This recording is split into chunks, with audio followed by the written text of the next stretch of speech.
now? You want to start right now? But I can Sure. cut without problem. Okay. Great. Got it. Okay. Good evening to all the people of Kukaos Magazine. Benvenuti lettrici e lettori nella nostra rubrica di cultura pop su Kukaos Magazine. Questa volta, anziché soltanto un articolo, andremo a parlare direttamente con un'intervista di cui abbiamo avuto una grande fortuna nel poter incontrare la propria disponibilità. Stiamo parlando di un cinema straordinario, un cinema che ha una leggenda che dura da 120 anni e che da più di 60 tiene, diciamo, il mondo in una certa apprensione. Parliamo del Colonial Theater di Phoenixville in Pennsylvania, negli Stati Uniti. Un'esclusiva veramente unica che abbiamo avuto su Kukaos Magazine e di cui vogliamo approfittare e di cui ringraziamo tantissimo la direttrice Emily Simmons, che è qui con noi. Nice to meet you, Emily.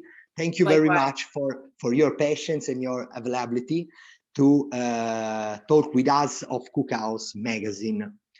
Amiche e amici, è un'occasione questa per poter parlare di un cinema che non è solo mitico perché è stato set vivente di una scena mitica del film horror Blob del 1958 e quindi è entrato nel mito di tutta la letteratura e la iconografia cinematografica mondiale, ma perché questo cinema esiste ancora, è più vivo che mai e ci racconterà Emily Simmons delle iniziative molto interessanti che continuano a essere presenti in uno spazio veramente importante, fra l'altro in una piccola città come Phoenixville. Ora parleremo di Blob, parleremo del Blob Fest, parleremo delle iniziative con gli stand-up comedians, con i musicisti, con tanto cinema, tutto da vedere, extra, diciamo, extra horror, ed infine l'interessantissimo Splatter Festival, dove si dà moltissima importanza al cinema italiano, soprattutto quello che noi riteniamo cult degli anni 60, 70 e 80. So, Emily, I bring your first question. It's if you talk to our readers and our audience about the born of Colonial Theater and the story, a little story about the Colonial Theater that you are living now, and from the past to the future of Colonial Theater. Thank you. Sure. Well, first I'll start by saying Phoenixville, the town in which the Colonial was built, is right next to Valley Forge National Park, which is, of course, where General Washington and his troops spent a terrible winter, where not much happened. A lot of people got sick, but that was during the Revolutionary War. We're right next to a river called the Schuylkill, which runs into Philadelphia. We're about 45 minutes from Philadelphia, so we consider ourselves part of that region. And our town is known for having a steel mill here, which was instrumental to the war effort during World War II and contributed to a lot of bridges and structures in the United States and elsewhere in the world. So that's sort of our claim to fame. The Colonial Theater was born from one man's vision to bring New York quality theater to Phoenixville for a fraction of the price. Somehow this man, Harry Brownback, knew people in the industry of his day and set about building a place where live theater could be performed in the heart of Phoenixville. And that was around the turn of the century. So construction of our theater was completed in 1902. Harry happened to work for an artisan in Phoenixville, which is just down the street from where I'm sitting now, that made Etruscan Majolica pottery. Very fine pottery, beautifully painted. There are wonderful examples out there. One of the most popular are oyster plates. They were vibrantly colored. I'm sorry, I don't have an example to share today, but he went from one fine art in the business office to bringing another fine art, which was live performance, to Phoenixville. And the theater that he built was a 658-seat opera house, was how it was referred. It had no fixed seating. It had a beautiful stage. It's right in the heart of our walkable downtown. And even though it wasn't purpose built for film, the very first Nickelodeon in the United States opened in 1905 Yeah, in it's similar Pittsburgh. to Nickelodeon, and Yeah, so we have to. It's larger than the necessity of the little city, because right. it's very But liberty and ideal. it's a big idea, big Yeah, progressive idea. And actually the popular live theatrical form of the time would have been vaudeville, which is a series of episodic kind of scenes and acts like magic and music that don't really go together. And unfortunately, it came out of a terribly racist minstrelsy tradition in the United States. It was never Harry Brownback's goal to bring that form necessarily to the Colonial, but that was sort of the time in which he was operating. But what's really interesting to us is that even though it wasn't built to show film, almost from the very beginning, the very first year that the theater opened, we were showing film on a carbon arc okay. projection From system. the beginning of cinema art. Yeah, so those would have been silent films. Even today, we show silent films with live theater organ accompaniment on a Wurlitzer Opus pipe organ that we have beneath the stage. So we still do that today. And now the theater has expanded. It's grown beyond that 58 seat original auditorium to include 2 additional venues for film Yeah. and live performance. So we offer film and we offer live music. In fact, we had a 2-night engagement that ended yesterday with a very popular Canadian singer-songwriter named Gordon Lightfoot, who's sort of a legend. He's 90 years old and he played a 2-night engagement. It was phenomenal. Yes, huge theater for a small Yeah, town in yeah, a sort of idealistic era of the right. beginning of the century. It's Yeah, maybe yeah. some people can think that is useless because it's metropolitan dimension, Mhm.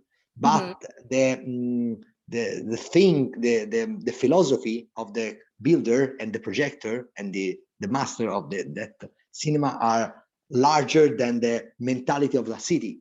Exactly. Very aspirational. And Yeah, Harry I know. Houdini visited our theater and performed at our theater. Mary Pickford, who was an it girl in early cinema, was a friend of Harry Brownback's and she visited, she didn't perform. The steel mill attracted a lot of interesting people to our downtown, including ex-president or President Woodrow Wilson. We have a Carnegie funded library in our town. So because of the steel mill, it did sort of make sense and was a smart business move on Harry Brownback's part. He built the theater in part because the Majolica Pottery Company had a terrible fire and burnt to the ground. So he needed to find something else to occupy his time. And so he went from, again, one fine art form to another, which is really fun and Yeah, yeah, I interesting to understand. us. So that in a nutshell is sort of the story of the Colonial. We finished our big building expansion in 2017 that added 2 theaters. In terms of aesthetics in the theater, it's a very interesting theater. You can see photos online.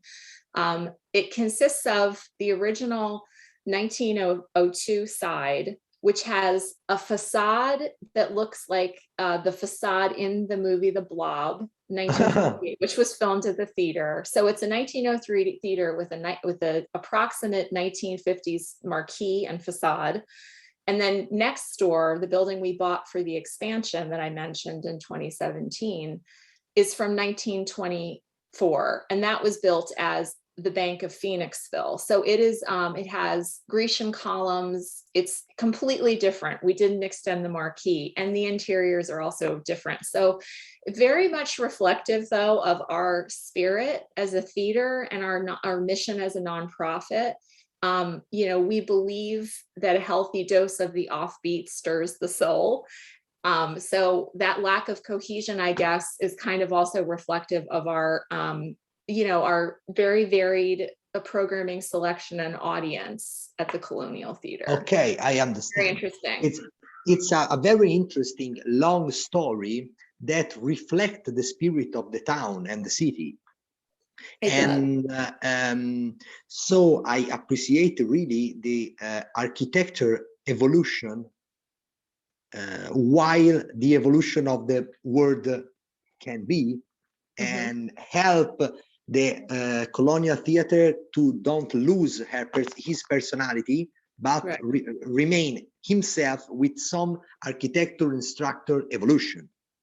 Right. And Exactly. so the $1 million question, why in Blob compare the colonial theater? Why the production of Blob movie choose the colonial theater? Which was the case of the random situation that Well, I would have to go back into sort of some of our primary source material. I wouldn't want to speculate as to why Phoenixville was chosen, but there was a studio nearby. And so the director, Shorty Yeworth, he just happened to film, in Phoenixville and the surrounds. Okay, because there are some cinema studios here close. At the time there were, yes. And there's a very good documentary whose name is escaping me right now that was produced in the last 10 years that describes actually all of the cinematic activity that occurred in Philadelphia and its surrounds before Hollywood was Hollywood. So I'll have to share that with you. You can check it out online. But the movie was actually cast, a lot of the extras were cast from Phoenixville townspeople. And to this day, we still have people say, the director came to my church, spoke to the congregation, and actually, that was how the famous run out scene in the film, which was filmed at the Colonial Theater, which we reenact at every Blob Fest, was cast. It was a lot of townspeople. Yeah, so, it was a city event in the story of the city. Exactly. Yeah. And so in that way, it was a very realistic story, because the story is the story of the Blob is based on an actual newspaper news piece that was published in Philadelphia of two policemen who encountered what sounds like star jelly, which is a phenomenon. You can research that on your own. And so in the film, for those who haven't seen it, I won't give everything away, but the premise is a meteorite or some celestial object crashes to Earth in a rural location, somewhere outside of Phoenixville. And from this emerges this terrible gelatinous mass that is hell-bent on consuming and devouring everything in its path. Everything, It at the has an passage of intelligence, right? yes, And because so it's evil and intelligent form of life that destroy everything encounter. right. when we make so much bigger. Okay. Right.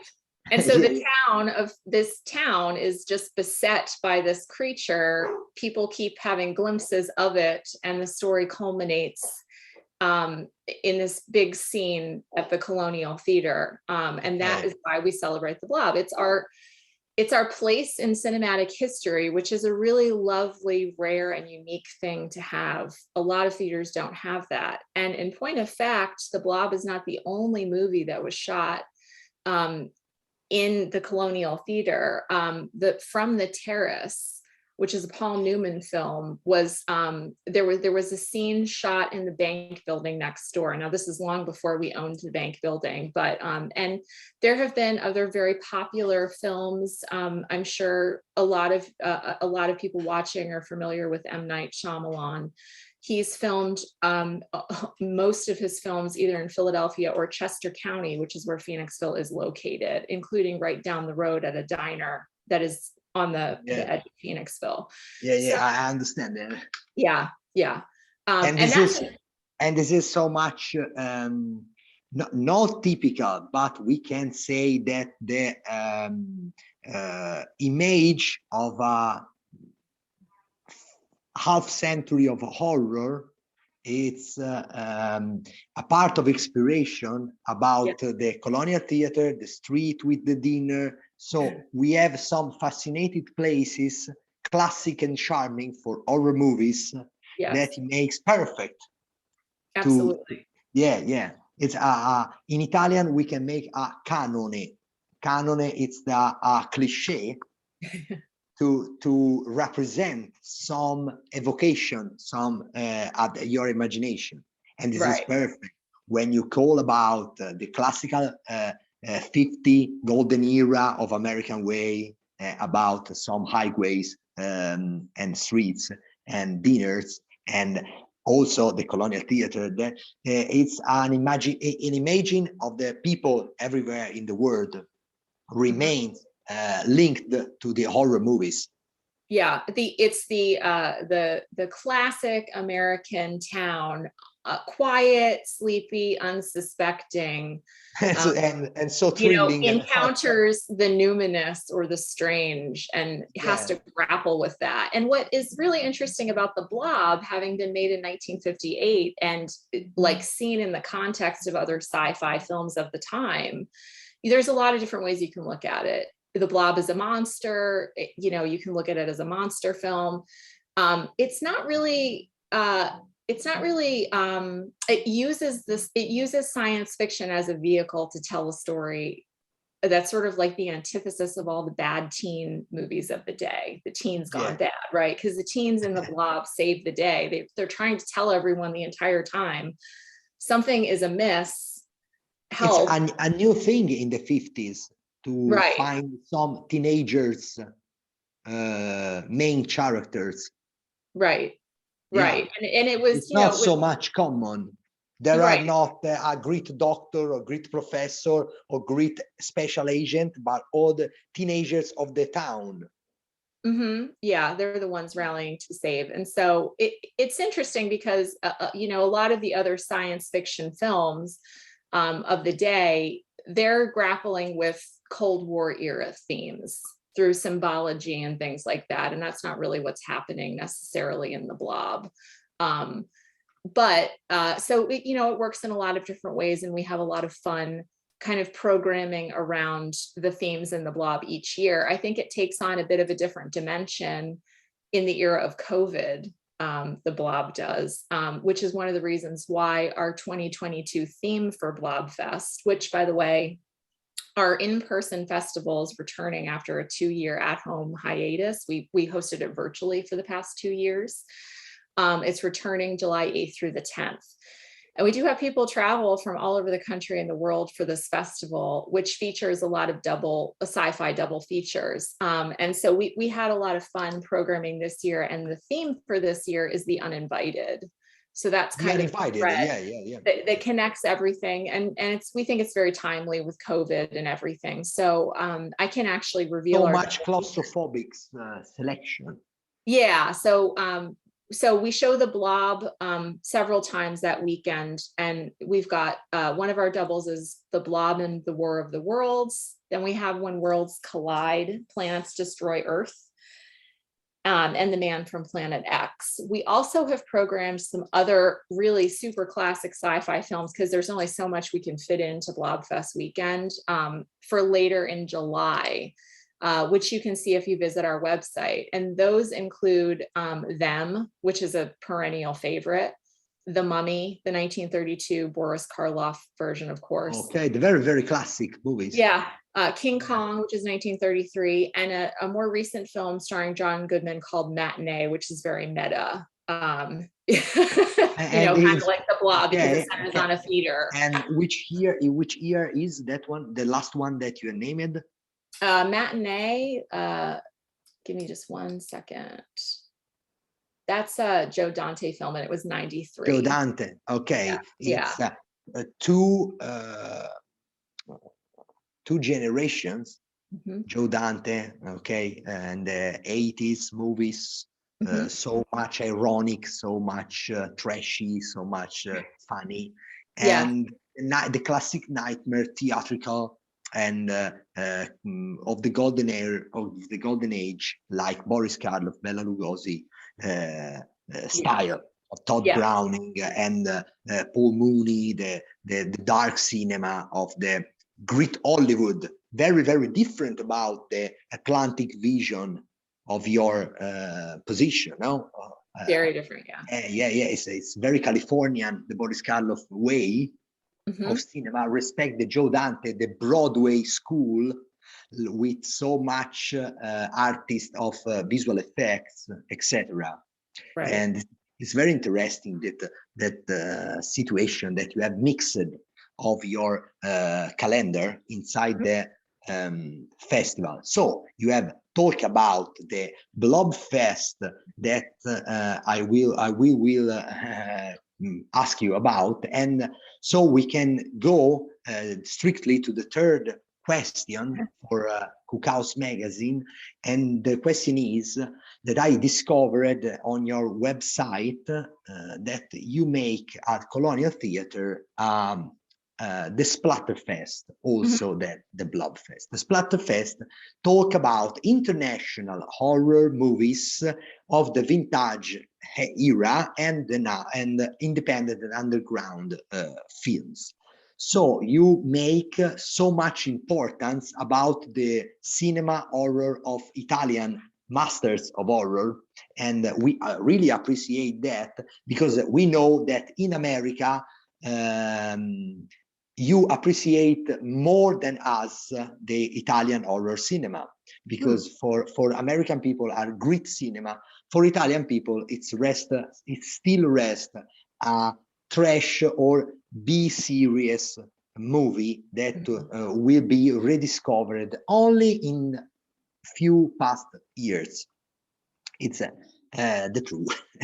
And we can make nothing. So can you talk about talk about the Splatterfest and the importance of Italian cinema in the horror contest? Sure. Yeah. So Splatterfest began that actually, and credit where credit is due. We had some phenomenal volunteers at the time. We have a lot of volunteers contributing to selecting the films that we decide to program. One of them now happens to be our programming director, Bob Trait, who at a later date you may want to speak with, because he knows a lot about the horror catalog and just the genre writ broadly. But Splatterfest this year will be in its 10th year. We've done a decade of Splatterfest Italian horror festivals. Some years those have been all Italian horror films. Some years those have been more international. This year's will be August 20th and 21st, and it's an all-night affair. So you stay, we lock you into the theater, we give you delicious food and snack boxes, and you get to watch a series of films with a group of individuals who is they're incredibly knowledgeable about horror as a genre and all of the subgenres that undergird horror. So this year we have The Beyond, Seven Doors of Death, Damani, Deep Red, Blood and Black Lace, and What Have You Done to Solange? That's our lineup. So for our readers, Demoni and Deep Red are Demoni of Lamberto Bava, produced by Dario Argento, and Profondo Rosso. Deep Red is Profondo Rosso of Dario Argento. Dario Argento is the main master of horror in Italy and worldwide. Talented and awarded, and we are very, very happy. There is some realities, some things to see to the American people that appreciate that kind of cinema. I've just figured out this kind of calendar and Deep Red, Suspiria, all the Dario Argento movies, and all the Mario Bava, better than the son Lamberto of Demoni, is better the father of the 60s. And so we are very, very happy, we aficionados of horror movies, that in America this kind of cinema have the right space, the right, like we talked about before, scientific, the right social position and respect that deserve. Yeah, so one other program we have at the Colonial Theater, it's in a 6th year and it's grant funded, and it's called Science on Screen. And because we have such a robust, faithful audience for this kind of programming, horror films, and we do also have monthly Fright Night screenings. So we're doing more than just Splatterfest and, Blobfest for sci-fi horror. I mean, throughout the year, we're bringing a lot more of the genre to the Colonial Theater. But as part of Science on Screen, during the pandemic, Science on Screen, I should back up, is a program that pairs notable scientists from STEM fields, science, technology, engineering, and math, with films from all genres. So we select a film and we reach out to scientists that might have a research interest related to a theme in that film. And we ask if they would present for 20 to 30 minutes to give the audience a different lens through which they can appreciate that film. And one of the films that we've done Science on Screen with is Nightmare on Elm Street. And there are some people around the world, including one individual, Colton Scrivener, who's at the University of Chicago, who are specifically interested in the psychology of horror, why audiences are attracted to horror films. What does a affinity for horror films say about us psychologically as people, and what does it reveal, I guess, about us, as a culture? And so Colton's presentation is actually accessible on our website. If you visit thecolonialtheater.com and you click on news, you'll be able to watch a video.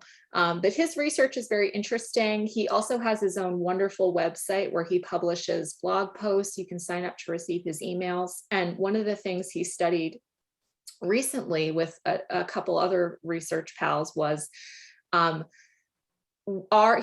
they wanted to know, would kind of microdosing oneself with horror make a person a little bit more resilient? That's not the exact question they formulated, but during the pandemic, they found that, people who routinely consumed horror film content happened to be feeling better psychologically with the pandemic than others maybe, or were dealing with it quite well. I'm probably misstating the exact findings, but you can go seek out that study yourself. And that's sort of the kind of thing that we're interested in. And I think, we see horror as a genre as, equally deserving of consideration.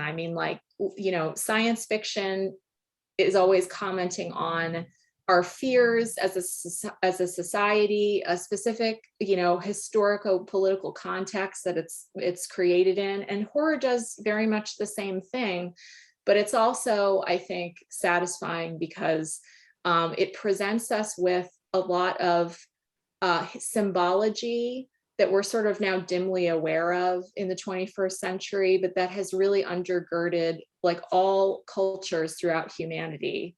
It's got its own symbolic language that in a lot of cases, in a lot of storytelling, that's sort of, it's a lot of other films have sort of stripped themselves of symbology. And, I think, in literature, that's one of the things that, in addition to being a finely crafted tale, those references, they're one of the things that make a work of literature great. I think we can all agree. So even though, the methods by which some horror films are created, maybe they make a product that looks a little less refined than another film. You know what I'm getting at. Okay. It's very interesting point of view that we really thank you to have talk about that because we trust, we really believe in the importance of the underground movements and of all underground movements that make some culture and some social not therapy, but social a social grit action more than some people can believe. We really believe that are some social and psychological importance in arts and new arts or different arts like horror movie, etc.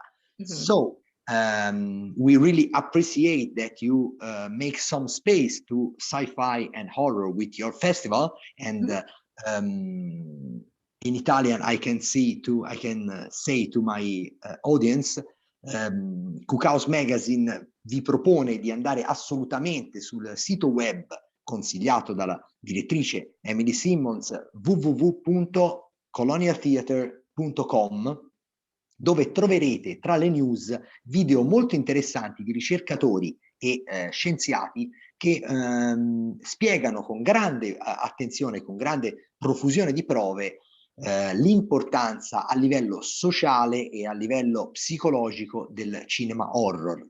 Per cui quello che viene fatto al Colonial Theatre non è inutile fine a se stesso, ma ha anche un grande sottostrato culturale. I have said that what you do at Colonial Theatre are not only cinema or entertainment, but horror film and horror culture have a great importance in a substrate of all the cultures and the psychological kindness of human being. So thank you very much for your mission. Thank you very much for the appreciation of Italian cinema. Thank you very much for your time spending with us. Thank you, Emily Simmons. It's a real pleasure. We hope that one day we can go to USA and watch some movies in your mythical and legendary theater. Thank you very much. I hope that too. Thank you for the opportunity. Thank you. Bye-bye. Thank you very much. Bye-bye.